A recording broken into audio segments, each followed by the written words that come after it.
अगर आप ICC rank टी20आई batters की लिस्ट निकाल के देखोगे तो उस लिस्ट में सबसे ऊपर नाम दिखेगा अभिषेक शर्मा। लेकिन अगर आप इस 2026 के टी20आई वर्ल्ड कप में सबसे ज्यादा रन्स बनाने वाले बैटर्स की लिस्ट निकाल कर देखोगे तो उसमें सबसे नीचे नाम दिखेगा अभिषेक शर्मा का। ये कैसे किस्मत पलट गई है एक दो हफ्ते के अंदर कि जिस प्लेयर से हमें इस टूर्नामेंट के पहले सबसे ज्यादा उम्मीदें थी, जिसके लिए पिछले 2 सालों से हाइप बन रही थी कि भाई 2026 का वर्ल्ड कप आएगा, अभिषेक शर्मा की परफॉर्मेंस देखेंगे, वो प्लेयर अब इतनी डिसअपॉइंटिंग, इतनी एम्बैरेसिंग परफॉर्मेंसेस दे रहा है, आज पूरी दुनिया उस पर हंस रही है। इस वर्ल्ड कप में अभिषेक शर्मा ने 3 मैचेस खेले हैं, 3 बैक टू बैक डक्स आए हैं। और ये प्रॉब्लम और ज्यादा कंसर्निंग तब हो जाती है जब हम उनके पिछले 7 मैचेस की परफॉर्मेंसेस को उठाकर देखते हैं। पिछले 7 टी20आई मैचेस, 5 डक्स। मेरे भाई, इतने तो प्लेयर्स पूरे करियर में नहीं बनाते, इस बंदे ने पिछले 7 मैचेस में बना दिए। और ये सब हो कब रहा है? एक टी20आई वर्ल्ड कप के दौरान। और इसीलिए इंडियन टीम की प्रॉब्लम्स अब बहुत ज्यादा बढ़ गई हैं। अब सवाल ये उठता है कि अभिषेक शर्मा की पिछले 2 सालों की परफॉर्मेंसेस जो हमने देखी हैं, क्या वो सिर्फ एक तुक्का थी? क्या अभिषेक शर्मा सिर्फ एक फ्लूक थे या फिर वाकई उनमें कोई टैलेंट है? सवाल ये भी उठता है कि अगले कितने मैचेस में हम अभिषेक शर्मा के डक्स को टॉलरेट करेंगे, कितने और मैचेस में उनके डक्स आएंगे और हम उनको बैक करते रहेंगे। क्योंकि अल्टीमेटली सुपर 8 स्टेज में, नॉकआउट स्टेज में या फिर फाइनल्स में अगर उनकी इस तरीके की परफॉर्मेंसेस आ गई तो इंडियन टीम का तो बेड़ा गर्क हो जाना है। और इसी तरीके के सवालों के जवाब हम इस वीडियो में जानने की कोशिश करेंगे। और यहां पर एक और तरह का सवाल उठता है कि अभिषेक शर्मा को अगले कितने और मैचेस के लिए इंडियन टीम को बैक करना चाहिए। क्योंकि एक वर्ल्ड कप टूर्नामेंट में अगर आप ग्रुप स्टेज में सिर्फ 0 रन्स बनाते हो तो सुपर 8 में आप तक कब तक भरोसा किया जाए, और फिर जब नॉकआउट्स आएंगे वहां आप पे कितना भरोसा किया जाए, और एक फाइनल मैच में आप कितने डिपेंडेबल हो, यह भी एक बड़ा सवाल हो। क्योंकि अभिषेक शर्मा जिस स्पॉट पर बैटिंग करते हैं वो एक कंट्रोवर्शियल ओपनिंग स्पॉट है, क्योंकि उसी स्पॉट की रेस में शुभमन गिल, संजू सैमसन जैसे प्लेयर्स ऑलरेडी आउट हो चुके हैं। आओ पहले एक बार अभिषेक शर्मा के पिछले 2 सालों की परफॉर्मेंसेस पर नजर डालते हैं कि उन्होंने अब तक अपने टी20आई करियर में कैसा परफॉर्म किया है। अभिषेक शर्मा ने अपनी टी20आई करियर में अभी तक 40 मैचेस खेले हैं, जिसमें उन्होंने 1297 रन्स बनाए हैं, जहां 10 50+ स्कोर्स आ चुके हैं और इनमें 2 सेंचुरीज भी शामिल हैं। एंड उनके केस में सबसे इंटरेस्टिंग बात, जो उनकी पॉपुलैरिटी की भी एक बड़ी वजह है, वो है उनका स्ट्राइक रेट। क्योंकि ये 1297 रन्स जो अभिषेक शर्मा ने अपनी टी20आई करियर में अभी तक बनाए हैं, ये 193 के स्ट्राइक रेट से बनाए हैं। और ये नंबर्स वाकई स्टैगरिंग हैं, top of the world class हैं, और उसी का नतीजा है कि अभिषेक शर्मा अभी आईसीसी रैंक टी20आई बैटर्स की लिस्ट में सबसे ऊपर है। लेकिन अगर उनकी परफॉर्मेंस वाकई इतनी सॉलिड है, उनके नंबर्स वाकई इतने अच्छे हैं, तो फिर एक टी20आई वर्ल्ड कप में उनकी परफॉर्मेंस क्यों नहीं आ पा रही है? इसके पीछे एक्चुअली कई रीजंस हैं, जिनमें से सबसे पहला रीजन यही है कि अभिषेक शर्मा अभी एक रफ पैच से गुजर रहे हैं। अभिषेक शर्मा के लिए वर्ल्ड कप बहुत अनफॉर्चुनेट साबित हो रहा है। जहां इस वर्ल्ड कप के पहले जब न्यूजीलैंड सीरीज चल रही थी तब अभिषेक की फॉर्म बहुत सॉलिड थी, लेकिन इस वर्ल्ड कप के शुरू होते ही उनके हेल्थ कंसर्न शुरू हो गए। नमीबिया के अगेंस्ट जब इंडिया का मैच था तब अभिषेक शर्मा बीमार पड़ गए और इसीलिए उन्होंने नमीबिया के अगेंस्ट मैच को मिस भी किया था। वो स्टेडियम में मौजूद जरूर थे, लेकिन उनके चेहरे पे साफ साफ दिख रहा था कि यार ये बंदा he is not feeling up to the mark, और दिख रहा था कि यार कितनी टेंस सिचुएशन में है। और जब आपकी परफॉर्मेंस पिछले इतने टाइम से बहुत सॉलिड चल रही हो और आप जस्ट वर्ल्ड कप में आके बीमार हो जाओ तो यार कोई भी टेंस हो जाएगा। लेकिन यहाँ पे एक और इंटरेस्टिंग चीज हुई।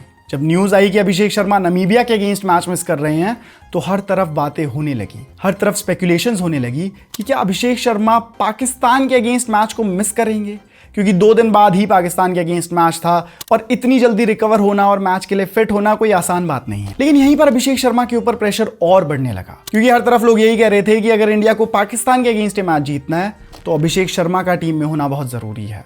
अभिषेक शर्मा का इंडिया को वो सॉलिड स्टार्ट देना बहुत जरूरी है, और इसीलिए कहीं ना कहीं अभिषेक शर्मा की रिकवरी को रश किया गया।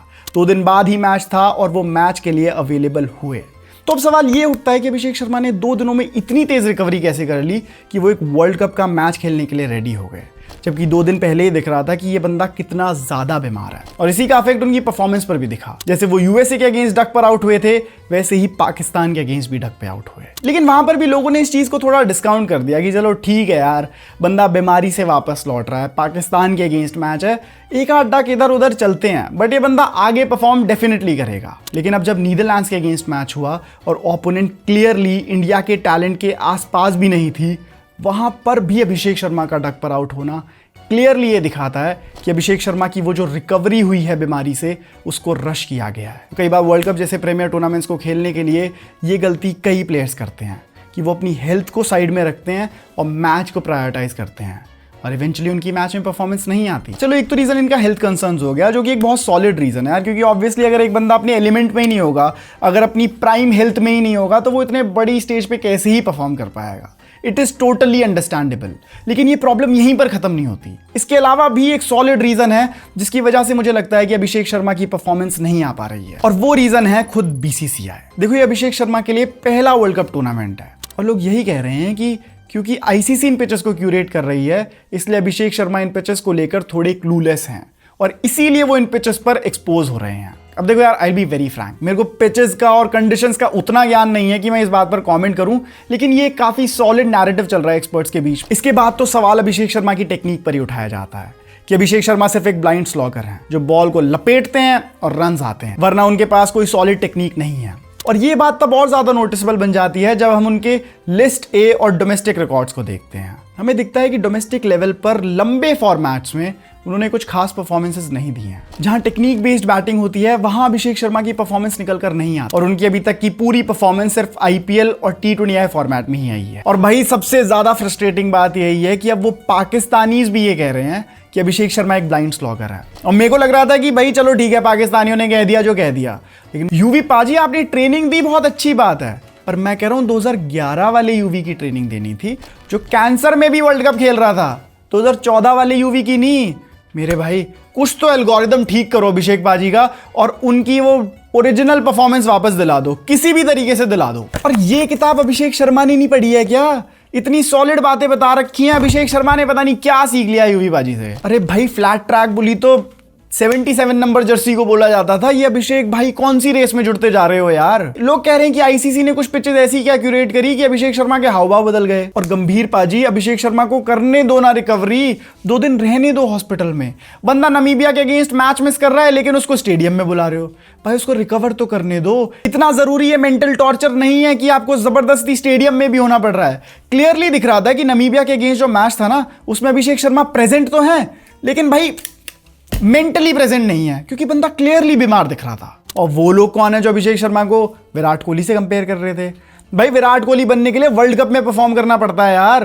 इससे अच्छा तो संजू सैमसन ही थे, 7 बॉल में 22 रन तो बनाए थे। और भाई ये कौन कह रहा है कि संजू सैमसन की आईसीसी ट्रॉफीज अभिषेक शर्मा के वर्ल्ड कप रन से ज्यादा हैं? और यार मेरे दिल की असली बात तो यही है कि कहां है वो अभिषेक शर्मा जिसकी परफॉर्मेंस देख के मैं उनका फैन हुआ था, जिसने 1 साइडेड मैचेस जिताए थे, फास्टेस्ट सेंचुरीज, फास्टेस्ट 50s के रिकॉर्ड्स को ऑलमोस्ट स्मैश कर दिया था। कहां है वो अभिषेक शर्मा यार जिसकी वजह से बॉलर्स डरते थे, जो पाकिस्तान के प्रीमियम बॉलर्स को पेलता था? और यहीं पे मैं एक इंटरेस्टिंग चीज और बताना चाहूंगा कि देखो मेरी बातें आपको इस पॉइंट तक बहुत नेगेटिव और बहुत डीमोटिवेटिंग जरूर लग रही होंगी, लेकिन एक सच बात तो यही है कि हमें यह रियलाइज करना होगा कि जो रफ पैचेस किसी प्लेयर के करियर में आते हैं, इनमें सपोर्ट करना बहुत जरूरी है, इनमें अपने प्लेयर को बैक करना बहुत जरूरी है। क्योंकि अभिषेक शर्मा के साथ जो हो रहा है ये बहुत कोई यूनिक सिचुएशन नहीं है, ये सारे प्लेयर्स के साथ हुआ है। ये पिछले साल ही विराट कोहली के साथ भी हुआ है जब उनके 2 बैक टू बैक डक्स आए थे। ये रोहित शर्मा के साथ भी हो चुका है। ये शुभमन गिल के साथ तो खैर आए गए दिन होता ही रहता है, लेकिन ये इवन सचिन तेंदुलकर के साथ भी हुआ है। यहाँ पे जरूरी है कि हम अभिषेक शर्मा को आगे भी और मैचेस में बैक करें, कि उनका टैलेंट क्लियरली स्पेशल और एक्स्ट्रॉर्डिनरी है। और ये हो सकता है कि उनके करियर का सिर्फ एक छोटा लो फेज हो, और एक बार जब ये गुजर जाएगा तो फिर हम भूल भी जाएंगे यार कि अभिषेक शर्मा के वर्ल्ड कप में 3 डक्स भी आए थे। क्योंकि माइंड यू, एक तरह से वर्ल्ड कप अब शुरू हो रहा है, हमारे आगे सुपर 8 स्टेज है। यहां पे अगर अभिषेक शर्मा परफॉर्म कर देते हैं जो सबसे ज्यादा काउंट करेगा, तो हम उनकी पुरानी परफॉर्मेंसेस को इजीली डिस्काउंट कर सकते हैं यार। और पता नहीं क्यों मेरे दिल की आवाज यही कह रही है कि अभिषेक शर्मा आने वाले मैचेस में जरूर परफॉर्म करेंगे, उसी तरीके से जैसे 2024 के T20I वर्ल्ड कप में विराट कोहली ने शुरुआत में कुछ खास परफॉर्मेंस नहीं दी थी, लेकिन फाइनल में सबसे ज्यादा काउंट होने वाली परफॉर्मेंस, सबसे ज्यादा इंपैक्टफुल परफॉर्मेंस उसी विराट कोहली के बैट से आई थी। और वो आई इसीलिए थी कि क्योंकि विराट कोहली को पूरे टूर्नामेंट में बैक किया जा रहा था, और उसी तरीके की अनकंडीशनल बैकिंग जिसकी गंभीर भाई संजू को देने की बात करते थे ना, उसी तरह की अनकंडीशनल बैकिंग हमें अभिषेक शर्मा को देनी होगी कि भाई हाँ यार तू 2 मैचेस में और ढक पे आउट हो जा, लेकिन फिर वो जो काउंट होने वाला मैच आएगा ना, नॉकआउट वाला मैच या फिर T20 वर्ल्ड कप का फाइनल ही, उसमें वो 30 बॉल में सेंचुरी, 40 बॉल में सेंचुरी, या फिर 17 बॉल में 50, या फिर 15 बॉल में 50, वो वाली परफॉर्मेंस दे देना, तब ये सब जस्टिफाई हो जाएगा। आई एम श्योर कि अभिषेक शर्मा बहुत जल्दी अपनी हेल्थ में पूरी तरीके से रिकवरी कर लेंगे। 100% फिट हो जाएंगे, और फिर तो यार ये छोटी मोटी टीम्स उनके सामने क्या ही हैं। मैं तो एक्साइटेड हूँ सुपर स्टेज के लिए, उनकी परफॉर्मेंस देखने के लिए, और फिर नॉकआउट स्टेज में उनकी परफॉर्मेंस देखने के लिए, क्योंकि मेरी इंट्यूशन यही कह रही है कि यार उनकी बेस्ट परफॉर्मेंस तभी आएगी। उनके अलावा बाकी फॉर्चुनेटली इंडियन टीम बहुत सॉलिड परफॉर्म कर रही है। Tilak Varma back to back runs बना रहे हैं, सूर्या भाई भी डिसेंट रन्स बना रहे हैं। तिलक वर्मा के लिए थोड़ी सी कंसर्निंग बातें हैं कि वो रन बॉल वाले रन्स बना रहे हैं, 30 बॉल में 30 रन, 25 बॉल में 30 रन, उस टाइप के रन्स बना रहे हैं, बहुत क्विक इनिंग्स नहीं बना रहे हैं। But I am pretty sure यार कि ये सब ना एक फाउंडेशन है, और अब जो इंडियन टीम की परफॉर्मेंस आने वाली है ना, वो नेक्स्ट लेवल होने वाली है, और उसी का इंतजार है। बाकी अभिषेक पाजी यार, आपके कोच कैंसर में खेल गए थे यार, आप ये छोटा मोटा सर्दी जुकाम ये तो कोई बात ही नहीं होनी चाहिए। और अभिषेक भाई, अगर यूवी पाजी आपको सही डोज ना दे रहे हो ना, तो योगराज सिंह को कॉल मिला लो, वो आपको सही डोज दे देंगे, वो सही चार्ज कर देंगे। बाकी यार एक्सेप्शनल परफॉर्मेंस आ रही है शिवम दुबे की भी, and even Rinku Singh is also giving a solid performance. और पता नहीं यार ये कौन कह रहा है कि अभिषेक शर्मा पे किसी ने काला जादू कर दिया है। यार कैसी बात करते हो भाई। और सबसे क्रेजी बात तो ये थी कि कोई कह रहा था कि ऋतुराज गायकवाड़ ने ऐसा कर दिया, क्योंकि शुभमन गिल, संजू सैमसन, अभिषेक शर्मा सारे ओपनर्स रास्ते से हटते जा रहे हैं, रास्ता बन रहा है ऋतुराज गायकवाड़ का। नहीं यार, ऋतुराज भाई को भी तुम आईपीएल तक रहने दो, अभिषेक भाई इंटरनेशनल्स में ओपनिंग संभाल लेंगे। एक तो यार मुझे ये नहीं समझ आता है कि जब अभिषेक शर्मा परफॉर्म करते हैं तब तो यूवी पाजी क्रेडिट लेने आ जाते हैं, लेकिन अब जब परफॉर्मेंस नहीं आ रही है तो किसको फोन मिलाया जाए। अबे अभिषेक भाई यार, बॉब्जी से कम रन है आपके इस टूर्नामेंट में, क्या कर रहे हो भाई?